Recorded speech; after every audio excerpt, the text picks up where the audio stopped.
केही मानिसहरूले होइन त्यो खालको अवरोध गर्न चाहेको रहेछ। उहाँहरूको इच्छालाई मैले सम्मान गरेर म जाँदिनँ त्यहाँ। तर भगवान रामचन्द्र राम जानकीले मलाई त्यहाँ मन्दिरमा नआइज भने त होइन होला नि त। जीवनमा 5वटा स चाहिन्छ: सम्मान, सम्पत्ति, सन्तान, सुख र शान्ति।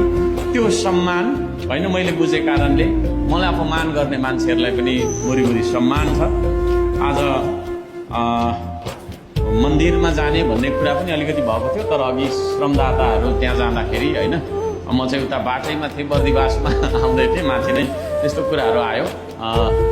ठिकै छ। केही मानिसहरूले होइन त्यो खालको अवरोध गर्न चाहेको रहेछ। उहाँहरूको इच्छालाई मैले सम्मान गरेर म जाँदिनँ त्यहाँ। तर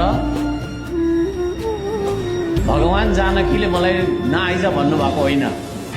होइन, भगवान रामचन्द्र राम जानकीले मलाई त्यहाँ मन्दिरमा नआइज भने त होइन होला नि त। हो र होइन, केही मानिसहरूले मलाई नआइज भन्नुभयो। उहाँहरूले गर्दाखेरि उहाँहरूको त्यो मागलाई सम्मान गरेर म जाँदिनँ। कुनै न कुनै दिन पक्कै पनि त्यहाँ जाने मौका मैले पाउने नै छु।